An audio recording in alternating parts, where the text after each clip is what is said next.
ayan mga bay, may bahagi naman tayo. So may Raider daw na 400cc. Yung head cowling niya pang Raider 150 yan. Yung fairings niya sa harapan pang Raider 150 yan. So tignan niyo nang maayos mga kung anong motor, kung anong klaseng motor to na kina-convert nila na mukhang Raider 400 tignan. So dyan pa lang sa Tambotso talagang hindi ako mapaniwala na sa Raider yan. Kasi pag magpalabas siguro ang Raider ng 400 hindi siguro ganyang mukha. Tignan nyo yung taillight sa likuran. So may papakita ko sa inyo ng mga picture kung anong klaseng motor yan para malaman ninyo na hindi talaga yan legit na 400. Tignan nyo yung harapan na tangke pang Fiore 125. Remember nyo yung Fiore 125 mga bay. Yung makina tignan ninyo ng maayos kung saan kayo makakuha ng idea kung ano ba talagang klase ito na motor.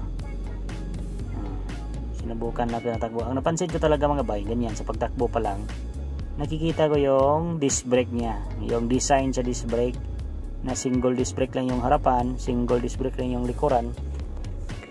So doon ko napapansin na iba pala to na motor na brand na ginawa nila talagang ganito na nagiging 400 na Raider. Sabi pa ng nagsasalita doon sa video. So yan, diba? Kumukhang kamukha talaga yung 2 cylinder yan. So ngayon papakita ko yung mga picture niya kung saan siya kahawig para mapansin niyo kung ba talaga ang kanya kamukha. Ito po yung Kawasaki Z400.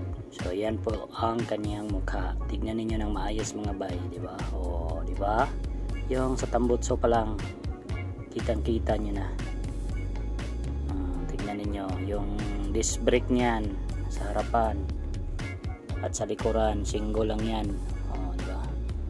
Kita niyo yung tangke para pang Fiore talaga na design. Ginawa talaga nila yan ng kusa para bumabagay naman sa forma niya. Tingnan yung panel gauge, so, di ba? Ang ganda. Kahawig na kahawig talaga sa Raider 150i. Pero ang ginawa nila ng pattern niya o anong klaseng motor niya na ginawa nila is Kawasaki Z400. So yan po. Kahit sa taillight, tignan ninyo, tignan yung taillight yan. Talaga grabe, malaki talagang gasto nito mga bay pag itong classic setup siguro. Maganda naman yung forma niya, yung original sa Kawasaki. Naked bike yun na design eh.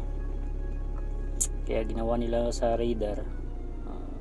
So ang mangyayari, magiging lowered yan. Ganda pa yung panel gauge niya. So yan lang ang masishare natin mga bay. So yung tinatawag nila na Raider 400 hindi yan legit mga bay. So yan lang po ang masishare.